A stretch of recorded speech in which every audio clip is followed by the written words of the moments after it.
Есіміңіз кім болады? Жұпар Рысқұлқызы Жақан. Рысқұлқызы. Жұпар Рысқұл. Үйіңіз аты Шырақ тілдер ресурс. Жоқ, Шырақ емес. Біз Қарағанды облысының тілдер дамыту жөнінде басқармасы жанындағы ресурстық тіл орталығы Енді осы тіл деп аталамыз. ресурстық тіл орталығы, иә? Жалпы 2017 жылы құрылды, иә? 18 жылы құрылған. 18 құрылды. Оның негізгі мақсаты әу баста құрылғандағы мақсаты мынау қазақ жазуын латын графикасына көшіреміз деген кезде облыста латынға байланысты тіл саясатын жүргізіп, әліпби жобасы бекітілгеннен кейін ересектерді оқытатын мекеме ретінде құрылғанбыз. Ересектерді, балаларды емес.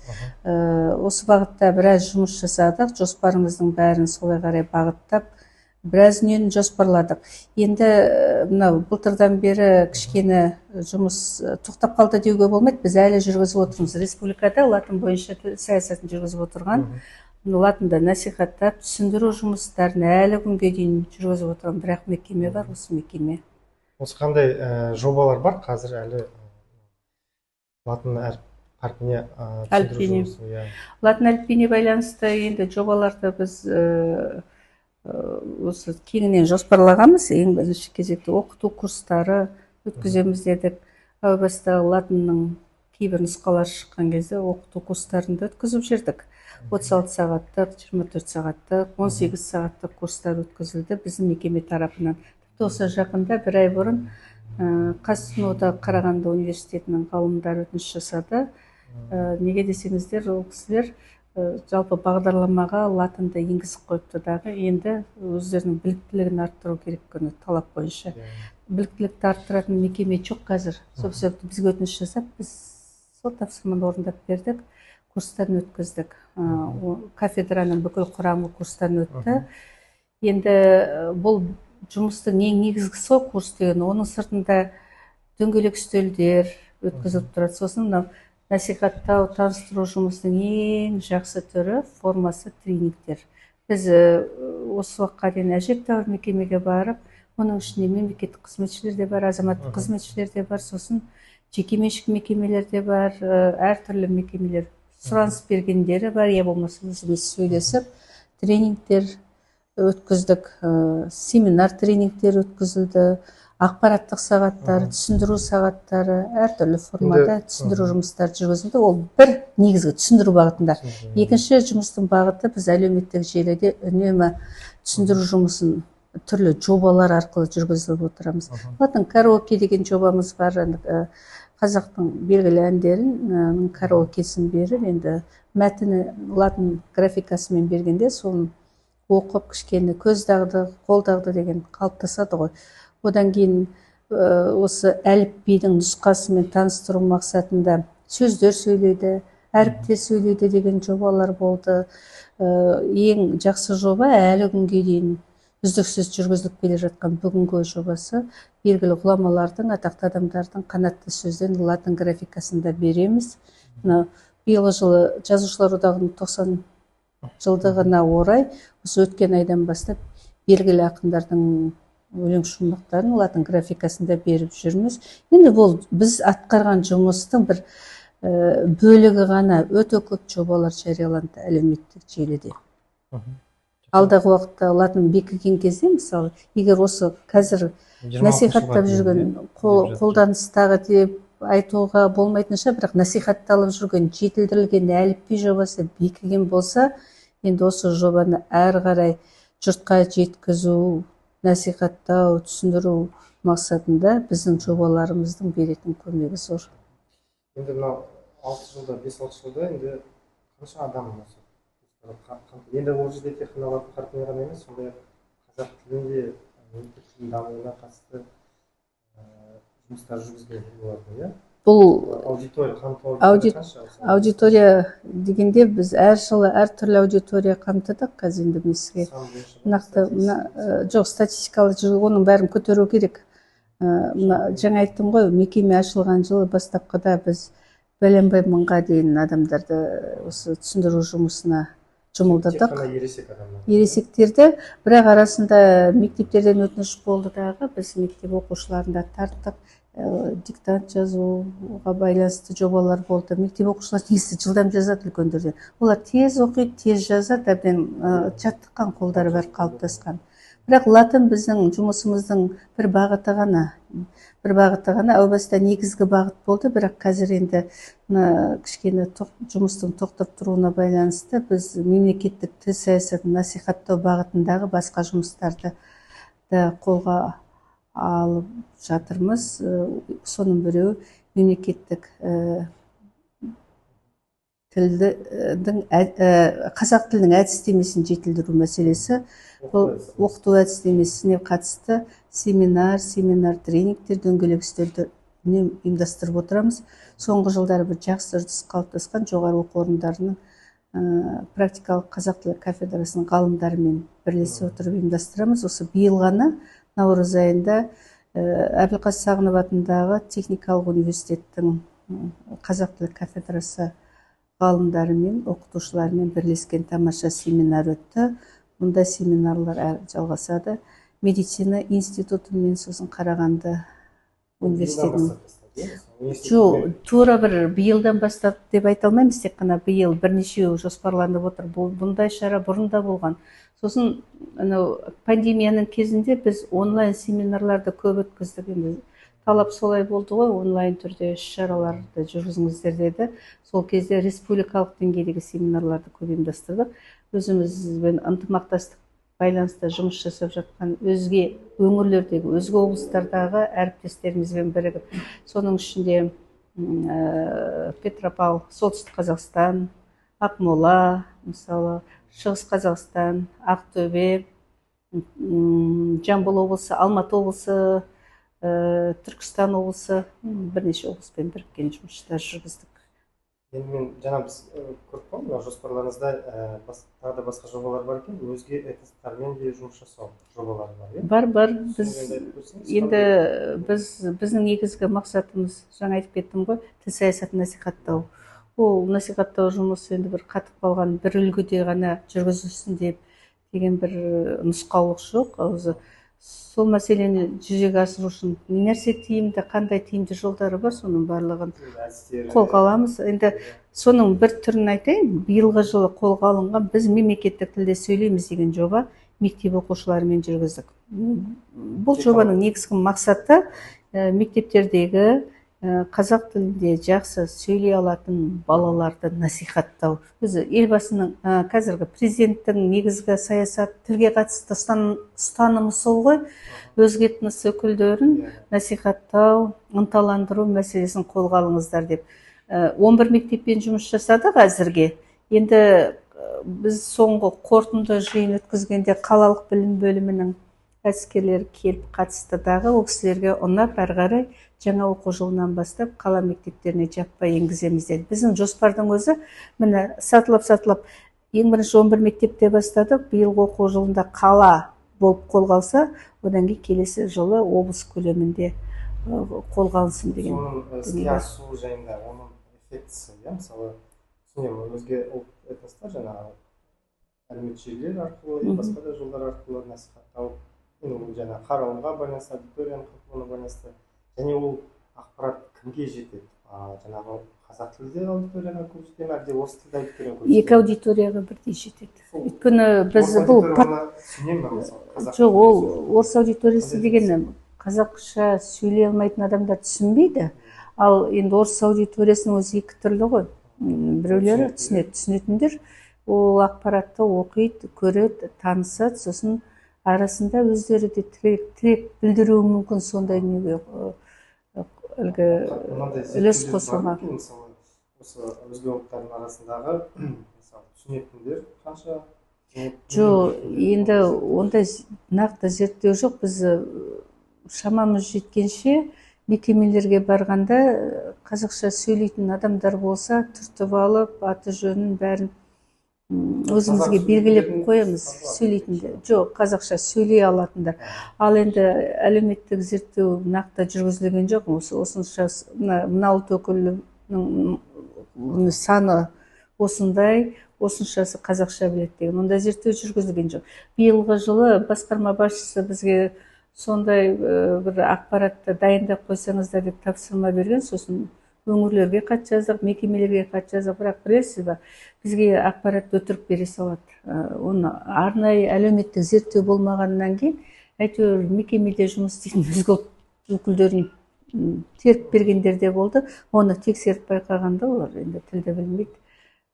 Сол жағынан қиындау. Сондықтан өзіміз өткізген іс-шаралар арқылы ғана көзімізді жеткізіп анықтаймыз. Мен өткеннен бері әскерилер деп отырған әскери сала өкілдерімен жақсы жұмыс жасаймыз, тығыз әріптестік қатынаста. Осы өңірлер, бір-екі өңірде болады, осы қарағанды, сол жақтан келе жатыр, Нұра, Қарқаралы ауданында. Сонда біз тікелей халықпен сөйлескен кезде, жаңағы өзге халықтардың, жалпы ауылдық жерде барлығы түсінеді. Ал енді сөйлеу жағынан енді бір-екі адам сөйлейді, енді қалғандары енді сөз жеткізе алмайды. Сонда бір статистикамен, өңір несімен статистика өткізе отырып, сондай талдау жүргізуге болады сияқты. Енді жаңа технологияларға қатысты мына қазіргі дамып жатқан жасанды интеллект дейді, қандай осындай әдістемелер, мысалы жолдар, мысалы сіздер өздеріңіз жобаларыңызды қолданасыздар, мысалы заманауи технологиялар. Енді біз тікелей оқытумен айналыспағаннан кейін сіздерге мынандай технологияны қолданып, мынаны өткіземіз деп мен айта алмаймын. Біз өзіміз енді жасанды интеллекті көмегіне өз ішіміздегі, өзіміздің жоспарымызға сәйкес іс-шараларды өткізу үшін жүгінеміз әрине. Қазіргі кезде мен бөлім меңгерушісімін. Біздің бөлімге маман алғанда бір сондай талап қоямыз. Қазақ тілі маманы болу керек және тілін жақсы білу керек. Енді ол жарайды, IT керемет білмесе де, ең құрып кеткен кезде ол оны жақсы подкаст түсіре керек, көмегімен, болмаса жақсы роликтер түсіріп.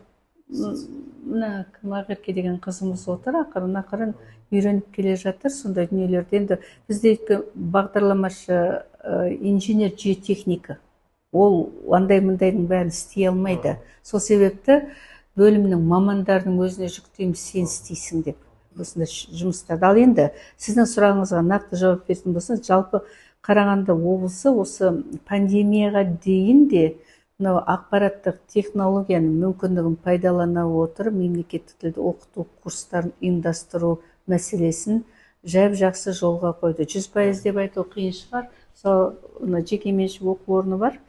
Қарағанды облысының тілдерді оқыту орталығы деп аталған. Бұрын ол негізінде мемлекеттік мекеме болған. Мен өзім де сонда істегем, әскер болдым, директордың орынбасары болдым. Жекеменшікке түскенде қайта әскер болдым, директордың орынбасары деген лауазым жоқ екен. Сосын мен мына мекемеге кетіп қалғам.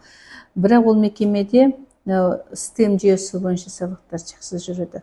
Кезінде Назарбаев университетінің ғалымдары осы пандемияға дейін мұғалімдер, оқытушылар үшін жақсы біліктілікті арттыру курстарын ұйымдастырған. Соның 3 күндік біліктілікті арттыру курсында STEM жүйесі қазір елдің бәріне танымал болып отырған технология түрлерімен жақсы таныстырып қана қоймай, оқытып жіберетінді.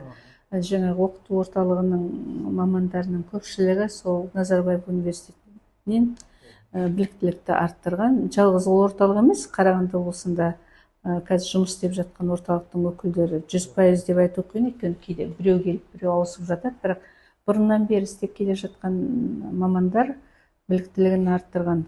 Кім сол жерге барып біліктілігін арттырды, олар жақсы біледі, сабақ барысында қолданады. Енді соның бір жақсы жетістігі жаңағы айтып кеткен мекеме тарапынан веб-сайт жасау қолға алынып жатыр. Басқарма тарапынан қолдау көрсетілді, қаржы бөлінді. Веб-сайт дүниеге келсе, енді онлайн оқыту, қашықтан оқыту деген мәселенің барлығы сол веб-сайт арқылы жүзеге асады. Отандастар қорының Абай институты бар ғой. Енді дәл сондай бір керемет дүние болады деп айту да қиын ғой, өйткені ол республикалық мекеме. Біз облыстық мекеме ғанамыз. Бірақ дегенмен де сол сияқты соған ұқсас бір үлкен дүние болайын деп отыр жасап біткеннен кейін. Енді өйткені біздің қоғамда жалпы мемлекеттік тілдің дамуының бір несі, жаңағы тіл курстарына көп кетеді, онда ашық мүмкіндігі бар, немесе көп ақпарат білмейтін жағынан, екіншіден мүмкін сылтау деп айтады мысалы. Сондықтан ондай курстар көп болу керек. Тек қана мемлекеттік қана емес, ондай жекеменшік. Ал жекеменшік болу үшін әрине түсінікті ол жерде қаржыландыру мәселесі. Енді жекеменшік курстар дегенде мына менің өзімнің бірге істеген әріптестерімнің бірталайы жекеменшік кабинеттер ашып алды, жеке кәсіпкер ретінде тіркеліп. Олар өзінің аудиториясын өзі табады, бірақ жақсы оқытып жатыр. Ең мықты екі оқытушы жекеменшік кабинет ұстап отыр. Әсіресе А1 деңгейінде сабақ жүргізе алатын, бастапқы деңгейде. Кейде ойлайсың, сол мұғалімдер осы оқыту орталықтарында жүрсе қалай болар еді. Сондай мұғалімдер керек негізі. Бірақ көрдіңіз бе, қазіргі заманның талабы ғой. Кім мына нарықтық заман оқытудың жүйесін керемет түсініп қолынан келсе, солай жеке кабинет ашып кетіп қалады дағы.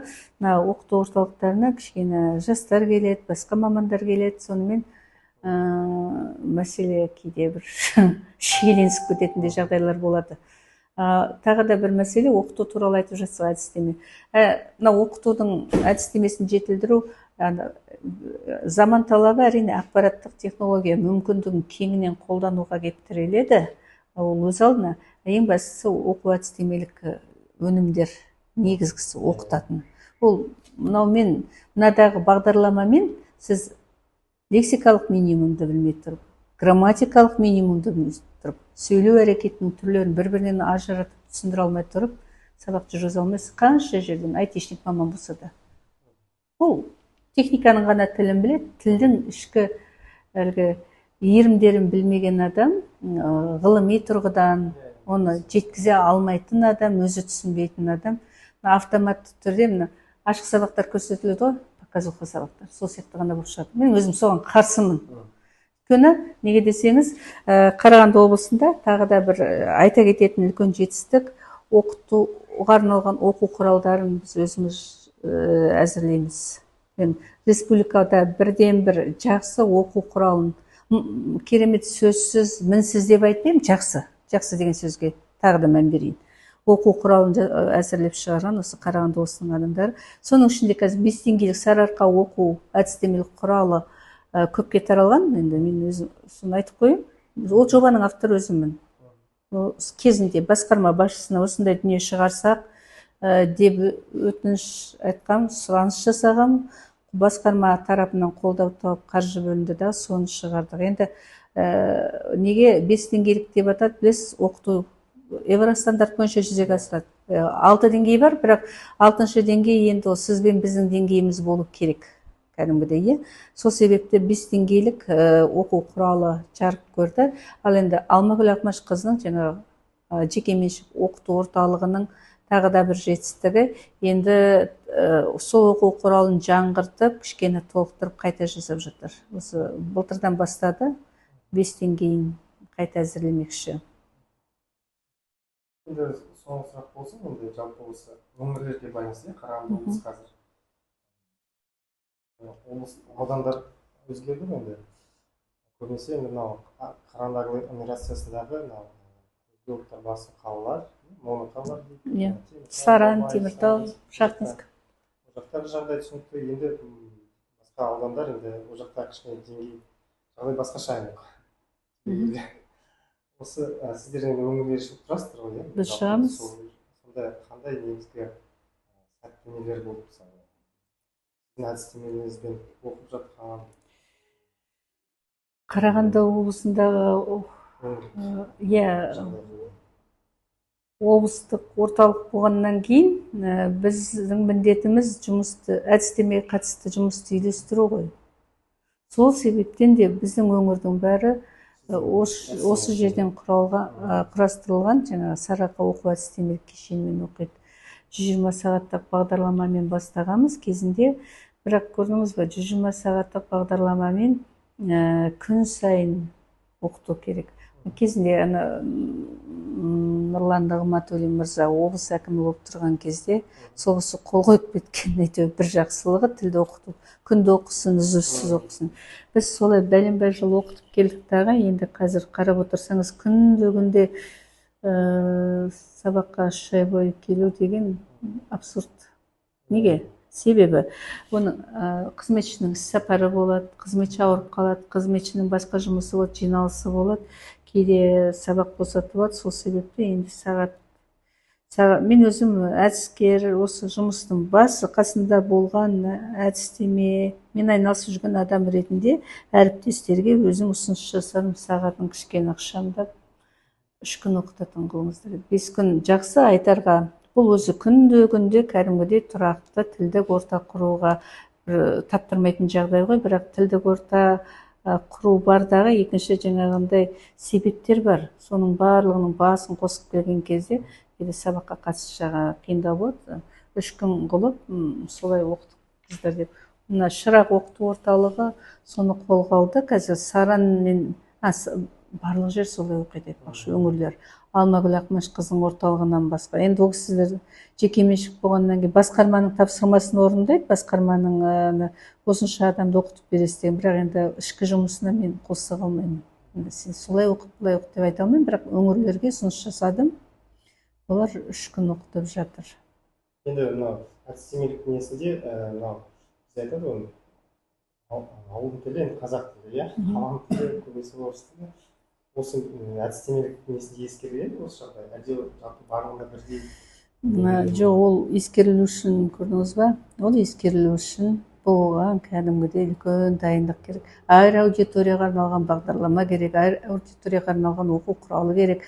Мұғалімнің соған сәйкес дайындығы болу керек. Өкініштісі ондай жоқ. Мысалы, өткенде бір ғана мысал айтайын. Өткен аптада түріктер келді. Негізі Қарағанды мемлекеттік университетінен келген, Кастамону университетінің студенттері Орхон мырза жетекшілері алып келді. Жетекшілері қазақ әдебиетінен қорғаған, қазақшасы мықты. Енді Шырақ орталығына алып бардық. Университет тарапынан бір өтініш болды, сіздердің орталықтарыңызбен таныссын деп. Енді Шырақ орталығына алып бардық.